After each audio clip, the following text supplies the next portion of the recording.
तो ये जब 10 साल से ये परिवार यहाँ शासन कर रहा है, ये बताए कि इन लोगों ने क्या पब्लिक के लिए कहीं कोई संघर्ष किया? एक आदमी कपड़े उतार दे, विधानसभा में कफन पहन के चला जाए, इससे ज्यादा और क्या चाहेंगे आप? अभी भी 25 करोड़ रुपया अलॉट हुआ है, इससे पहले 28 करोड़ रुपया और पहले अलॉट हो रखा है। केवल पैसे कमाने कहीं किसी जेसीबी कंपनी के आगे जाके वो कथा शुरू कर देगा, कभी कपड़े उतार देगा, कभी किसी दूसरे तरह के कपड़े पहन लेगा। इसका कोई, ये केवल भारतीय जनता पार्टी के कार्यकर्ताओं को इसने परेशान किया है, झूठे मुकदमे दर्ज करवाए। नमस्कार, मैं हूं आपके साथ सत्यपाल। चुनावों की सुगबुगाहट शुरू हो चुकी है। लोकसभा चुनाव खत्म हुए कि विधानसभा की सरसराहट हरियाणा में सुनाई देने लगी है और उसी पड़ताल पर हम विधानसभा दर विधानसभा नेताओं से मिलने और राजनीतिक माहौल को समझने की कोशिश कर रहे हैं। आज आप देखें अगर तो पहला दौर चल रहा है। अभी तो टिकटों की जिद्दोजहद है, टिकटों की सेटिंग है और उसके बाद फिर राजनीति में एक नई परकथा लिखी जाएगी, एक नया माहौल बनाया जाएगा। आज उसी माहौल को समझने के लिए हम पहुंचे एनआईटी विधानसभा में। एनआईटी विधानसभा न कि फरीदाबाद की बल्कि हरियाणा की सबसे चर्चित विधानसभा है।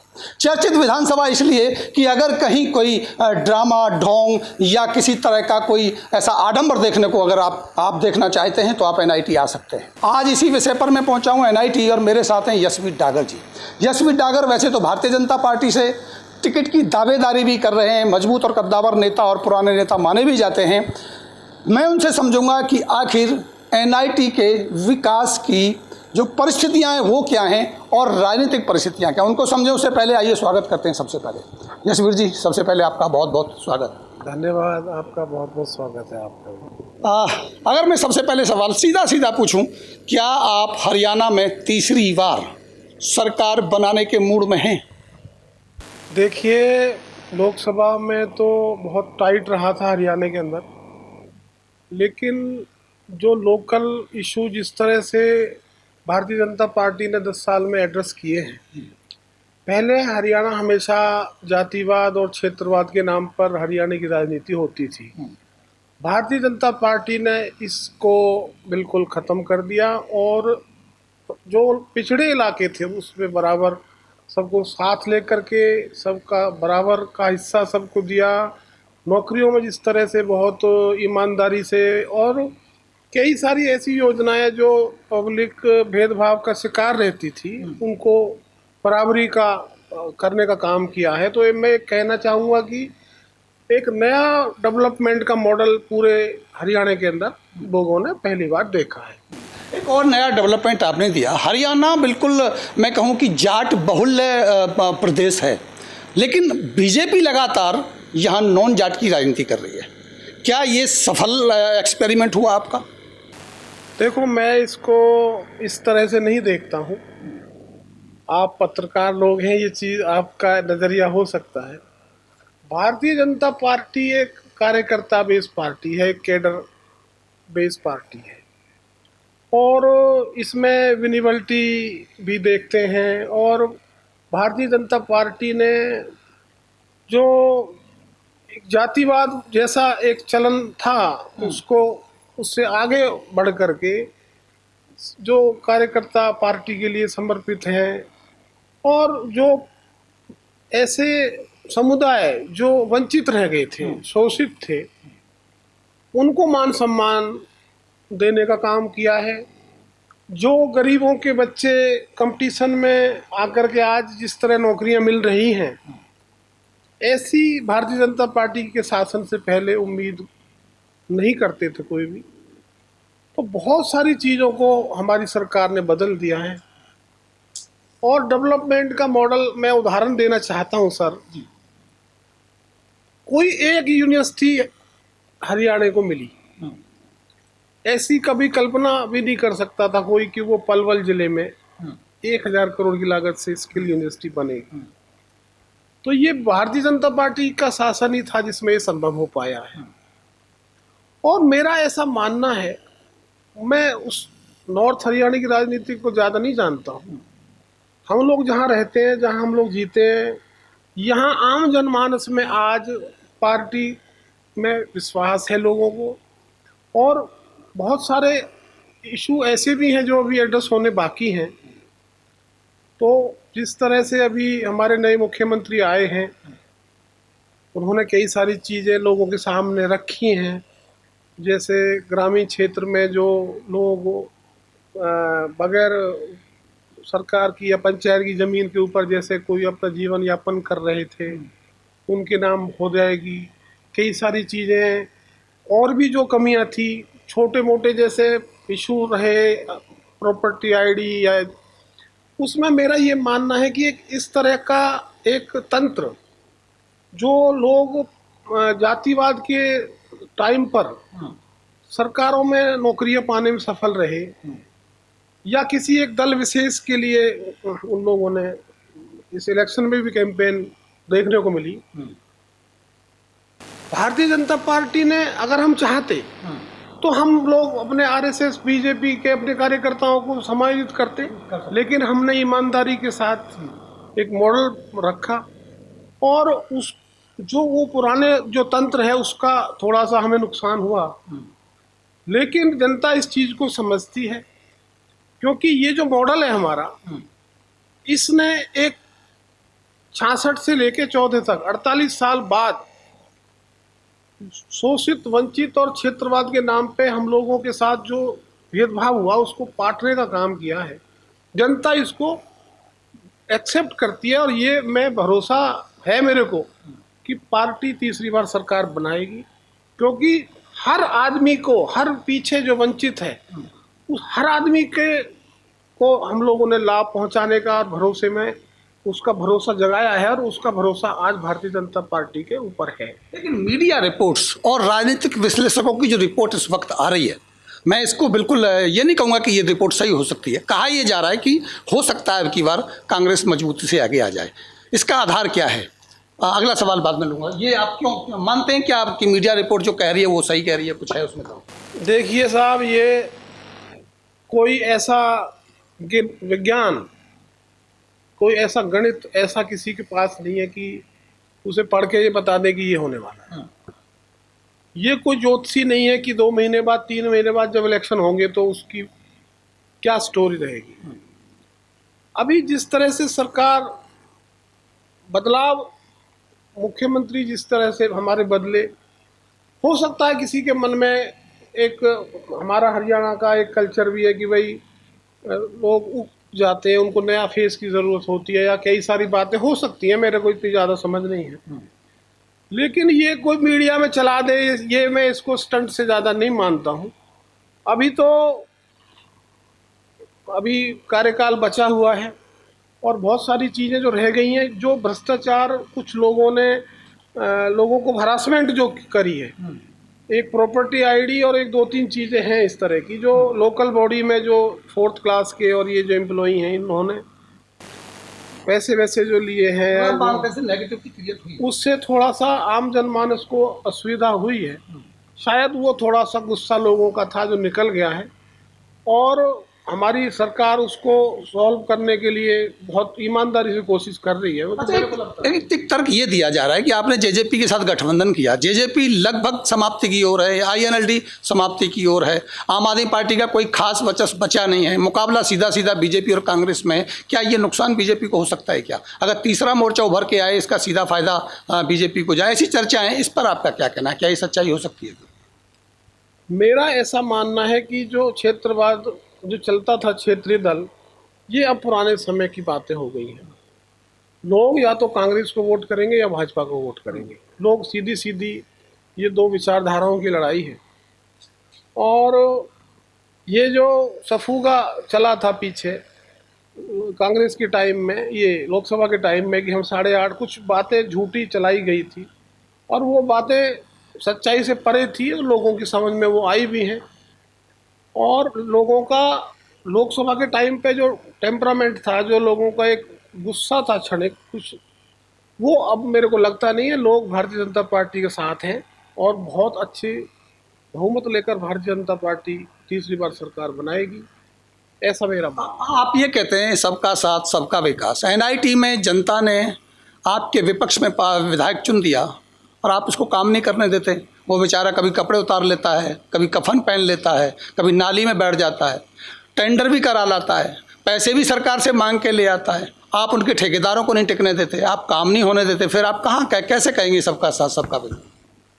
आप इतने सुलझे हुए पत्रकार हैं और आपने बहुत सारे इस तरह के जो स्टंट हैं उनको नज़दीक से देखा है, ये सच्चाई से परे है। कोई भी विधानसभा हो, मैंने पहले ही बताया कि बगैर किसी भेदभाव के, बगैर किसी क्षेत्रवाद या परिवारवाद के, हम लोग सबको साथ लेकर चलने में भरोसा करते हैं। चाहे एनआईटी हो, चाहे बड़कल विधानसभा हो, चाहे फरीदाबाद ओल्ड हो, चाहे बल्लभगढ़ हो। आप नगर निगम के द्वारा सारा पैसा लगता है, आप 10 रुपये की आरटीआई लगाइए, आपको पता चल जाएगा कौन सी विधानसभा में पार्टी ने कितना पैसा दिया। कांग्रेस का विधायक होने के बाद भी बगैर किसी भेदभाव के जितना पैसा और जगह मिला उतना ही पैसा यहाँ पे मिला। हमारे स्थानीय विधायक, मैं बहुत सम्मान के साथ ये बताना चाहता हूँ कि इन लोगों का 9 में ये विधानसभा बनी थी। इसी परिवार के एमएलए, इनके फादर साहब पहले मंत्री थे, उसके बाद एनएलओ के एमएलए बने, उनको भी बराबर का पैसा मुख्यमंत्री ने दिया था, 290 करोड़ रुपया दिया था। उसके बाद फिर ये 5 साल से 15 साल में 10 साल ये पापा बेटे एमएलए रहे हैं, इनके पास बागडोर रही है। नगर निगम के अंदर लगातार पिछले 30-35 साल से इस परिवार का वर्चस्व रहा है। हर छोटा बड़ा एम्प्लॉई, हर छोटा बड़ा ठेकेदार इनके परिवार के द्वारा पोषित और पोषित रहा है। ये भ्रष्टाचार का एक जनक है ये परिवार इस फरीदाबाद जिले के अंदर।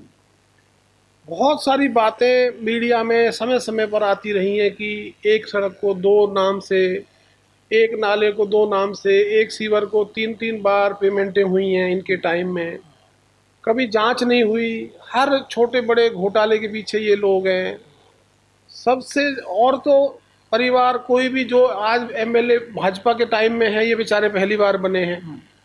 ये तो इनका तो एक कब्जा है सिस्टम के ऊपर, और बराबर का पैसा लिया, नारियल तोड़ा पूरे 5 साल, और ठेकेदारों से अपने कमीशन तक सीमित रहे, पब्लिक से गायब रहे। आज एनआईटी विधानसभा में जो सीवर है वो 50% चौक है, उसमें जो सीवर टोटल डली है उसमें 25% सीवर तो चालू ही नहीं करी इन लोगों ने। लोड कैलकुलेट करे बगैर, जिस तरह sewer country town planning department का एक पैरामीटर है आबादी को बसाने के, हमारी जो एनआईटी विधानसभा है वो बगैर किसी योजना के बसाई हुई आबादी है। 95% पॉपुलेशन जो है उसमें बगैर उसकी बसी हुई है। एक सेक्टर 55 आता है जो हुड्डा का सेक्टर, इसमें कहीं भी कोई भी पैरामीटर फुलफिल नहीं किया है। सारी एक ढिलौन बनाई है, ना इसमें प्रॉपर सड़कें हैं, ना कॉमन यूटिलिटी की कोई जगह है, ना हॉस्पिटल है, ना स्कूल की जगह है, ना पार्क है, ना वृद्धाश्रम है, ना लाइब्रेरी है, ना कम्युनिटी सेंटर है, ना कोई बारात घर है। किसी तरह की कोई सुविधा आबादी के लिए नहीं है।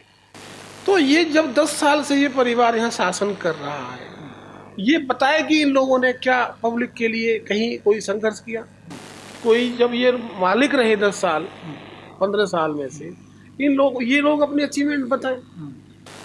मेट्रो बल्लभगढ़ से वहाँ जा रही है नोएडा, वहाँ गुड़गांव, और वो तो शहरी विकास मंत्रालय की परियोजना थी, उसमें इन्होंने क्या काम कर दिया? सेंट्रल गवर्नमेंट के कामों को अपना काम बता रहे हैं। रोकूंगा बीच में, आप ये करें कोई इनकी मेहनत कोई बताए, इनका काम बताए। एक आदमी कपड़े उतार दे, विधानसभा में कफन पहन के चला जाए, इससे ज़्यादा और क्या चाहेंगे आप? सर, मैं ये बताना चाह रहा हूँ बहुत कि पूरा बराबर का पैसा लिया है। अभी भी 25 करोड़ रुपया अलॉट हुआ है, इससे पहले 28 करोड़ रुपया और पहले अलॉट हो रखा है। ये तो सैनी जी ने किया 25 करोड़। तो अभी आप पैसा तो देते, ठेकेदार को धमका देते, काम ही नहीं करने देते ठेकेदार। कोई ठेकेदार किसी को नहीं धमकाया जा रहा है। ये आज अपनी जिम्मेदारियों का देखो, जब जनता आपको वोट दिया, जनता ने इनको, तो जनता ने बहुत उम्मीदों के साथ वोट किया कि ये आदमी मेरी समस्याओं का समाधान लेकर के आएगा। आने वाले 5 साल का टाइम उसे मिला। 5 साल में उसने अपनी जिम्मेदारियों को पूरा करने की बजाय केवल पैसे कमाने, कहीं किसी जेसीबी कंपनी के आगे जाके वो कथा शुरू कर देगा, वहाँ विधानसभा में जाके कथा शुरू कर देगा, कभी कपड़े उतार देगा, कभी किसी दूसरे तरह के कपड़े पहन लेगा। उसे खबरों में कैसे रहना, इससे ज़्यादा उसने कभी ध्यान नहीं दिया। अपनी जिम्मेदारियों का उसने कभी अब आज तक पूरा करने की कोशिश नहीं करी। जनता ने कितनी उम्मीदों के साथ वोट दिया है, और आज आपके पास कोई रास्ता नहीं है तो विधानसभा में लोगों को फेस करने का आपका हिम्मत नहीं है, मॉरल नहीं है, तो आज आप इस तरह रास्ता बना रहे हो कि भाई मेरे को तो आज कल मैंने सुना आज 60 दिन सरकार के टाइम के बच्चे 5 साल इन्होंने यूँ ही मजाक में निकाल दिए, अपनी जिम्मेदारी कभी पूरी नहीं समझी। आज आप कह रही हो कि मेरे ये ठेका नहीं हुआ, वो नहीं हुआ, सारे ठेके हो रखे हैं, आपको पेमेंट आपका ऊपर से पैसा आया हुआ है। ये इस तरह के आरोप निराधार है, बेबुनियाद है। इसका कोई, ये केवल भारतीय जनता पार्टी के कार्यकर्ताओं को इसने परेशान किया है, झूठे मुकदमे दर्ज करवाए हैं, सारे कर्मचारी इसके लगे हुए हैं, सारे तंत्र के ऊपर कब्जा है इन लोगों का। हमारे लोग तो इससे बहुत त्रस्त हैं, इनसे परेशान है। मतलब एक बड़ी चर्चा चल रही है, लोकसभा का चुनाव हुआ था, पता चला कि उसमें भी वोटों का घोटाला हो गया, 3 दिन पहले कुछ लोग गायब हो गए, कैसे गायब हो गए, क्या चर्चाएं, क्या सच्चाई है? देखो, लोकसभा में तो मैं एनआईटी की बात करता हूँ, लोगों ने बहुत उम्मीदों के साथ में चौधरी कृष्णपाल गुर्जर को, भारतीय जनता पार्टी को वोट किया है। हमारी नीतियों को लोगों ने मोहर लगाई है, हमारे नेताओं को स्वीकार किया है, उनको एक्सेप्ट किया है और हमें हिम्मत दी है। भारतीय जनता पार्टी ने जो काम करे हैं वो लोगों के सामने है। मैंने अभी पहले भी बताया था आपको, हमने जो काम करे, जो पीछे कमियां थी उनको पूरा करने का काम किया है, और आने वाले समय में बहुत सारी चीज़ें, क्योंकि मैंने बताया कि हमारे यहाँ 90% से ज़्यादा समस्या हमारी यही है कि आबादी बढ़ती रही, समय समय पे अलग अलग कॉलोनियाँ बनती रही, उनमें ये पार्षद और ये लोग यहाँ के राज करते रहे 30 साल से। जो भी हमारी एनआईटी में कमियां हैं बेसिक इंफ्रास्ट्रक्चर की, वहाँ उसका सबसे बड़ा जिम्मेदार केवल आज यही लोग हैं। ये दूसरे के ऊपर कोई आरोप लगा के बच के भाग नहीं सकते अपनी जिम्मेदारियों से, ये जा नहीं सकते दूर में। सर जनता आज सब चीज़ों को जानती है। अच्छा, 15 साल में 10 साल इनके पास रहे हैं, नगर निगम में 35 साल से इनका कब्जा है, हाँ पूरा सिस्टम इनका अपना है। अब चुनाव होने वाला है, यशवीर डागर टिकट मांग रहे हैं, क्या तैयार हैं आने वाले समय में कि जिम्मेदारी आप संभालें? देखिए साहब, मैं तो पार्टी का कार्यकर्ता हूँ और मैंने इसी पार्टी में जन्म लिया है, और पार्टी टिकट देना ना देना, काम की कोई जिम्मेदारी देना, ये पार्टी का काम है। बहुत छोटी चीज़ होती है टिकट। हम पार्टी के लिए एक आइडियोलॉजिकल कमिटमेंट है, एक वैचारिक प्रतिबद्धता है अपने संगठन और अपने विचारधारा के लिए। हम तो उसमें काम करने वाले लोग हैं, तो मैं इसको ज़्यादा कोई बड़ी चीज़ नहीं मानता हूँ। पार्टी जिस भी कार्यकर्ता को टिकट पहले भी दी थी तो भी मैंने पार्टी की सर झुकाकर पार्टी के मान सम्मान को बढ़ाई किया। आगे भी किसी को भी देगी तो मैं पूरी इच्छा, दृढ़ इच्छा के साथ में उसका सम्मान करूंगा और उसका सहयोग करूंगा। मतलब उस सवाल का जवाब आप पहले ही दे रहे हैं कि अगर नहीं मिली तो क्या करेंगे, मतलब आप सत्ता के पार्टी के साथ रहेंगे? पार्टी हमेशा पार्टी में ही है, और ये टिकट तो हमने कभी मांगी भी नहीं थी और आज भी हम टिकट नहीं मांगते हैं। पार्टी के कार्यकर्ता हैं, और भाजपा के अलावा हमारे दिमाग में, दिल में कुछ चीज़ है भी नहीं। तो ये थे यशवीर डागर साहब, जो बहुत ही बेहतरीन तरीके से, अगर मैं कहूँ तो अतिशयोक्ति नहीं होगी, जवाब दिया। और जो मैंने पहले भी आपको कहा कि पूरे हरियाणा में, ना कि फरीदाबाद में, ड्रामेबाज एमएलए अगर कोई है तो वो एनआईटी में मिलेगा। उसके ऊपर और भी चर्चा करेंगे, और भी सवाल हमारे भी बाकी हैं। अगली बार फिर मिलेंगे अगले इंटरव्यू में। नमस्कार।